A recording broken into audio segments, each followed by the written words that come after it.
This program is made possible through a grant from the Greater Peoria Leadership Council, a coalition of business and civic leaders working together to shape a stronger, more connected region through the Choose Greater Peoria initiative. Well, no matter what the question is, we'll say, yeah, yeah, yeah. If we wanna find some trouble, we'll say, yeah, yeah, yeah. Woo, woo. You're amazing, baby, you're amazing. You just remember, you're amazing, yeah. What's going on, everybody? Welcome to Vibe 309. I'm your host, Blake Wirth, and I gotta say, it feels awfully good to be back, both behind the desk and on your screen. Some of you know we rolled out the pilot this past fall, put it out there in the universe for everyone to see. Fortunately, nobody hated it, not enough anyway, for WTVP to cancel me, so here we are, officially kicking off the series, ladies and gentlemen. Thank you. Thank you. We have some outstanding guests lined up this season, people doing incredible stuff right here in the 309, people who have a really good head on their shoulders. You ever hear someone described that way? So-and-so has a really good head on their shoulders. It's a beautiful compliment, really. When I was a kid, I always wanted an adult to say that about me. My parents, my teachers, somebody, but they never did. Tonight, though, our guest has a very good head on his shoulders. That sucker's not going anywhere. He is, though, in life. One conversation with this young man, and you can just tell he has a bright future. He's only 21 years old, but his handshake feels like he's been working construction since the Reagan administration. He's not a construction worker, though, folks. He's the student body president of Bradley University.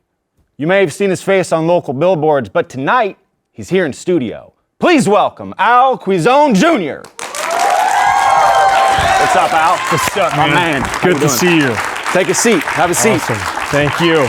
You are not alone, sir. I am not. I am here with majority of my student senate. Student senate, say hello. And members of the student body. So, and my family. My family's also here. Family, say woo. We got your dad and your mom and your sister. Yeah, that's right. Exciting. And yes. So, off the bat, you are El Presidente? Yeah. The big cheese, top dog? I wouldn't say that. Those who don't know how student body governing works, break it down. What's your position? What's your day-to-day look like? What is the role of the people in the audience? Yes. Yes, so my role, obviously, I am the student body president for Bradley University. Basically, I represent the entire student body, all 5,000 plus of our students. And I help present and be the ambassador for the university as a whole and help represent all the students under my tutelage and all of everyone here that are senators, cabinet members, people that are part of my executive team. They help keep the machine running and really just present Bradley's student perspective in the best light possible. So I wouldn't be here without them. Okay, that's a great answer. Very political answer. No, that's a good answer. Break it down. How many senators, how many cabinet members? Break down the number of students. Yes, so from top down, starting with me, I also have my Speaker of the Assembly, who is my right hand. He helps me with everything. My Chief of Staff, who also helps me with delegating out tasks to my committees and to my committee chair people, and my Director of Administration, Director of Administration, who really breaks down all of the budgeting and all of the boring stuff, per se. Okay. Yes. And then under that, I have 5 committee members, committee chair people. Actually, they run all our individual committees with all of our individual senators that we have. Overall, we have 27. We're supposed to have 27 senators, and in terms of our membership, 37 people overall. Okay. So that's fascinating. Yeah. So when we spoke a few weeks back, we had a really good conversation. You nearly broke my hand with the vice grip handshake. You said there is no reason Bradley University can't be a top 50 school. Yes, I believe that 100%. Well, because we are right in between St. Louis and Chicago. Chicago has University of Chicago, Northwestern. St. Louis has WashU and a number of different other top level schools within the Missouri area. We're right in between both of these big cities, why can't we compete academically and also in terms of just student lifestyle with them? What's the first step? Acknowledgement of the gaps and silos that are within not just Bradley, but within the community around us. Each of us as students have our own unique talents, capabilities, and creative imaginations that we can help leverage to develop not just the institution, but the surrounding community. And if we can't go out there as students, especially student leadership, and help impact the community at the same time we impact our campus community, then arguably we're not doing our jobs. Okay, is this what you ran on? What platform did you run on? What was Yes. your message? So when I was running for student body president back in the spring, actually, my three primary pillars were collaboration, representation, and innovation. Collaborating with all the student interest groups across campus. Okay. And also, too, that implicates collaborating with all the community organizations around Bradley, like Vibe 309. Sure. And subtle plug, innovation, really focusing on developing up the minds of our young people, especially from our underclassmen all the way to our seniors that are graduating this year, including myself. Developing their mentality with hands-on experiences to help develop society around us. And then representation, truly representing all the interest groups and all the students by advocating for all of their desires on how we can help better their campus experience, the quality of life for students. So does each interest group have sort of like a spokesperson or someone that comes to the table and says, we want a seat at the table. This is our interest group. You may not even know about it, but we have a voice too. So Yes. do you have people reaching out to you asking to get a seat at the table or to voice what they want? A couple of my senators here today actually reached out to me directly asking about how to get more involved with Student Senate, how to truly advocate, because all the initiatives that we've been doing on campus have been towards the centralization of all the student voices. And this is the first time in a while we've actually focused on bringing all the voices together and bringing Student Senate back to the students instead of just it being a glorified high school student council. Okay. And having resume chasers come in and try and pursue student body president or any other position on Student Senate or in just student government as a whole and truly advocate for these students' desires on campus. I mean, you're as polished as it gets. Guy, I forgot this kid did the Marine Corps Junior ROTC all 4 years in high school. Is that, I say that right? That's right. That's I said right. that Yeah. Impressive, man. So I know you didn't plan on running for student body president, or I don't even think government in general. No, originally I wanted to be a finance major, go into business. I just wanted to make money. Sure. But as I kept progressing in my leadership experience, both in high school and into my college life, just opportunities just kept popping up. Yeah. The way student body president came about, I wasn't even thinking about it. My friend just came up to me and was like, hey, you'd be a great competitor to run against. Wow. To be student body president. I'm like, wow, okay. And then he just wanted to talk. Do you think you were an easy target? He could beat you easily, or what was the? Hey man, maybe, I don't know. Yeah. But he was confident enough to come up to me and was like, hey, do you want to talk about this? How are we going to plan this out? And then long story short, we negotiated terms and he is actually my director of administration, Ryan Dodd, shout out to him. Shout out. Yes, I wouldn't be here if it weren't for him and his experience because as you may know, I am a transfer student from Illinois Central College. I came to Bradley last year and that's when I got into student government on campus and became student body president. And I was only in there for like 9 months, so. Yeah. That's a great. You stole. I was going to segue to, but Al, you didn't go to Bradley as a freshman. I did not. No, you didn't. You are a grassroots Peorian, though. You've been here since you were 3 years old. Yes, my parents and I moved here when I was about 3 years old. Right, Mom? From where? Okay. Mom? From St. Louis. From St. Louis. St. Louis. And after that, went to school, elementary school, middle school, high school, now college. There's one elementary school I'd like you to mention. It's where I went. I'd like you to say St. Mark's. Did you not? Did I know. tell you I went to Mark's? middle school at St. Mark's. Yeah. What did I say? I can't remember. Anyway. So, I got in so much trouble. When we talked, you tried to tell me, and I don't know if this is true. We may have to have his parents confirm this, but you said you got over 300 detentions between 2nd and 8th grade. That's the estimate, yeah. And also too, Yeah. Listen, I don't want to steal you. Al, I know this is your episode. I don't want to steal your thunder. I probably had over 6,000 detentions between second grade and eighth grade. Yeah, I mentioned that when I was doing the freshman convocation speech back in August, the day before the start of the semester. And I acknowledged that to the freshmen because I didn't consider myself a high-performing student. I really didn't understand how education worked. I was just focused on surviving school, making sure I got the minimal amount of grades that I needed so my mom and my dad don't get mad at me and ground me and not let me play on the PS5, you know? Were you a disruptive child? Were you just trying to tell jokes? Were you tripping kids, pulling the chair out from under them? What were you doing? I was just talking too much. Okay. Yeah. Talking too much, hyperactive. Yeah, they didn't really focus. Yeah, so. They don't like that. I've heard you speak a couple different times in public. You spoke at Big Table. I did. I've heard you speak about an onward mentality. Can you speak about that? What does that mean, onward mentality? Yes. So the biggest thing for me that needs to be considered for all young people is that no matter what major that you choose, no matter what your career path you're perceiving in life, you really just have to keep going no matter what. For me, when I started off after middle school, going into high school, into the Marine Corps Junior ROTC, I was still in that mentality of, this is ridiculous. Why am I not where I want to be?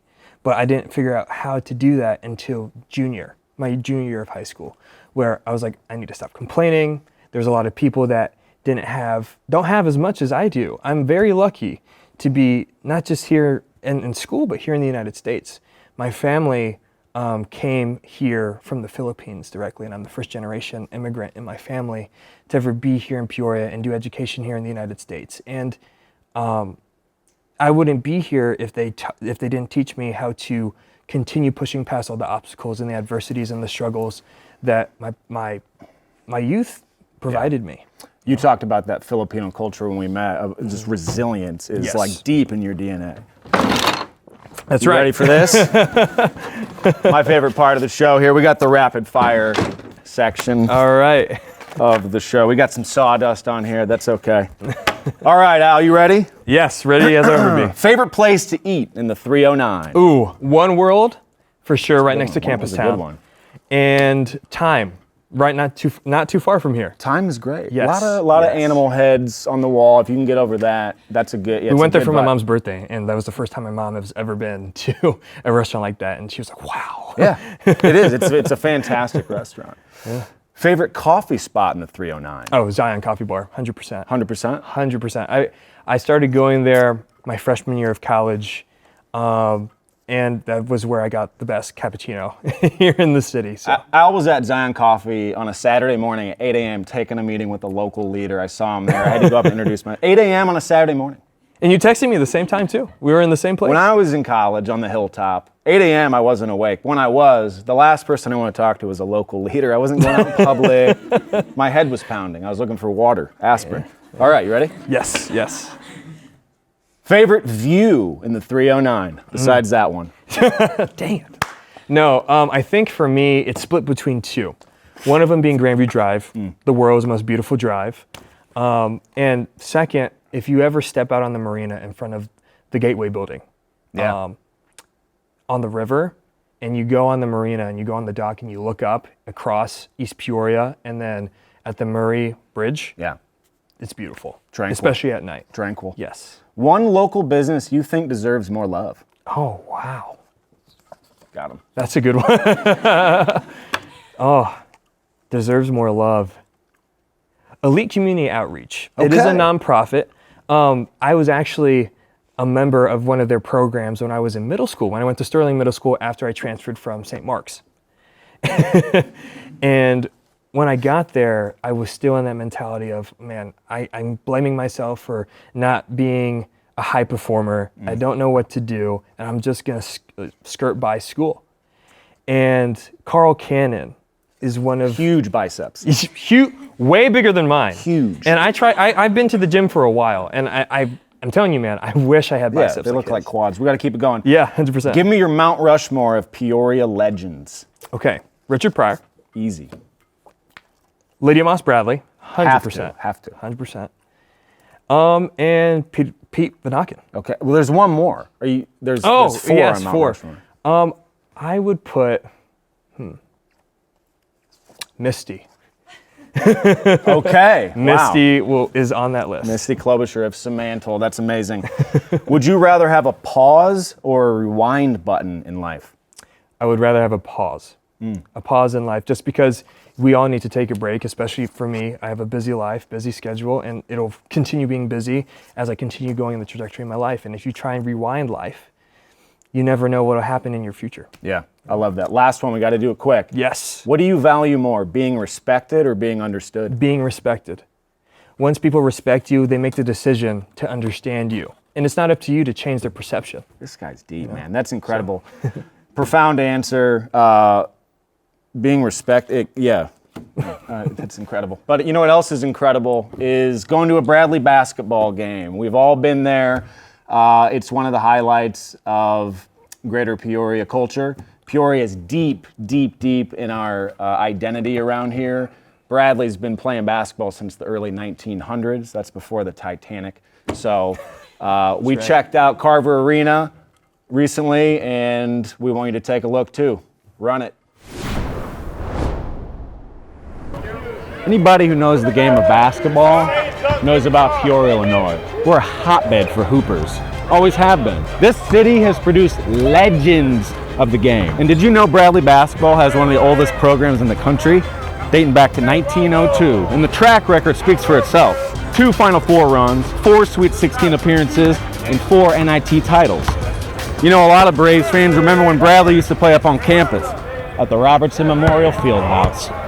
But since 1982, they've been holding court right here at Carver Arena, one of the best venues in college basketball, filled with the best fans in the Missouri Valley Conference. But don't take my word for it. Check the vibes for yourself. Run it.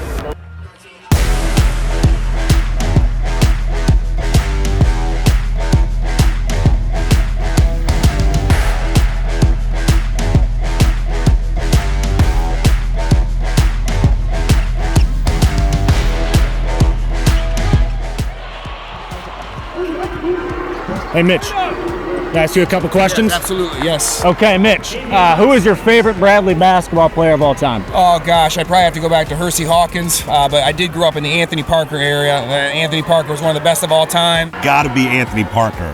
I love me some Anthony Parker. He was, what, 90s? Early 90s? Yeah. When I saw Anthony Parker, I was like, I gotta play the game myself. Anthony Parker, Patrick O'Brien, Chad Klein, Marcus Pollard, Marcellus Somerville.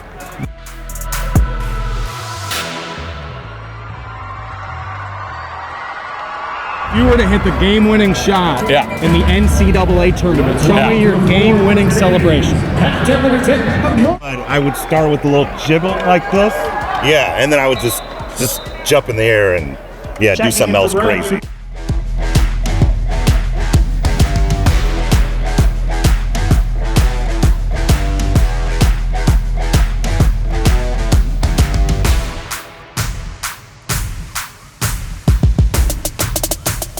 There's no greater vibe than a Bradley basketball game! Okay, Coach, let me ask you this. What is your favorite Bradley basketball memory? Well, my favorite was probably putting on the uniform when I was a sophomore on the varsity. But no, not really. It would be the Sweet 16. His turnovers in the first half. Franklin. Got it! Oh, a little kiss! He got it! I'd probably have to say that Deion Jackson tossed from behind his back basically at Arch Madness back in the 90s. Historic moment. They all run around, the court, all celebrating Jim Molinari. Pretty cool moment for Bradley basketball.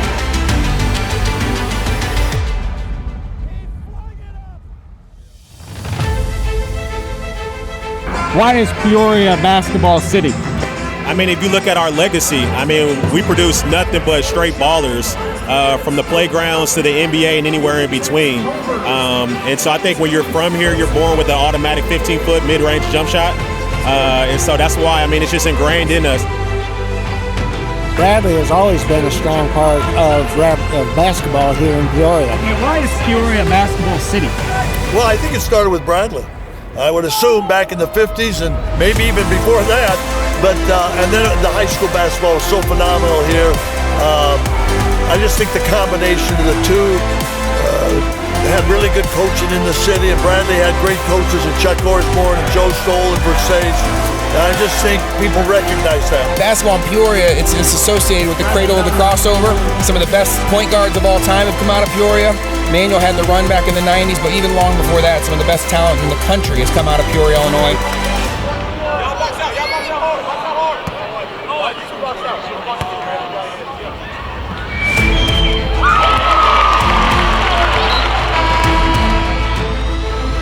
That's going to do it for us from Carver Arena. The Braves win 73-69. That's how we do it in Peoria.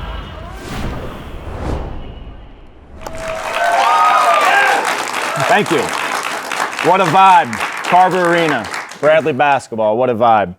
Al, I can't thank you enough for having on here. Before I let you go, though, because you're such a deep, introspective kid, I want to know, 20 years from now, what do you hope people say about Al Cuizon Jr.? I hope that people acknowledge the importance of the work that we're doing in youth advocacy, especially for me trying to help elevate the young people here in Peoria to help us grow. That's my biggest thing, is the impact for the growth of Peoria from when I was at Bradley. You're the man, Al. I can't thank you enough for coming on. And before we log off, I got a surprise for you, Corinne. Before Give we it up log for off. Corinne, guys. What is this? Thank you. So I know how much you love hats. So we put together this Bradley hat for Look at Student that. Senate. Has all of the signatures of all of our key people. Can we get in there on that? Where am I? Look at that. That's incredible. Thank Everyone you so in the much. crowd contributed to that. And then we have our Student Senate pin on the side there and Kaboom on the other side. Man, thank you so much. No, of course. Appreciate you. Thanks for having me. Al Cuizon Jr., ladies and gentlemen. Thanks, guys. Awesome, dude. That's badass. You know, being on this set makes me think about the stuff people don't see. Not the cameras or the lights or the Todd father doing his thing in the control room, whatever he does in there. I'm not talking about that stuff. I'm talking about the steps, the little ones you take that eventually add up to something that looks like a path, the path you're meant to walk. It took me a long time to figure out which direction to go. I was doing things I didn't want to do because I didn't know what I was supposed to do. I was hoping purpose would just show up at my doorstep. It didn't. So one day I just stopped waiting for permission and I started chasing joy. I started asking my questions, sending my emails, walking up to people, no matter who they are, and talking to them. And here's what I figured out. Being persistent, even a little annoying, is a superpower. I mean, look at me. This past year, I've annoyed people with such consistency and passion, it turned into a TV show, something I've dreamed about since I was pooping my diapers in West Peoria. This is what I believe to be true. Everybody's trying to find their thing, their way to make an impact, to matter to the people around them. We all want to feel like we have a role to play. I know purpose doesn't come with a map, trust me, but the desire to find it, I think that's universal. So if you're a Bradley student watching this, or anyone out there trying to figure out what's next, here's my unsolicited advice. Do the thing. Have the conversation, make the connection, take the leap. Go after what you want, even if your voice shakes, your hands sweat, and your knees knock. Because people respect effort more than you think. They appreciate someone who tries. Your dream doesn't need to be perfect, it just needs to be pursued. The rest of it, that's just reps, baby. Enjoy the process, have fun. Don't be afraid to wander, don't be afraid to follow what sparks your curiosity. Because that little spark might just be the beginning of the rest of your life. That's my take. Thanks for tuning in, ladies and gentlemen. It has most definitely been a vibe.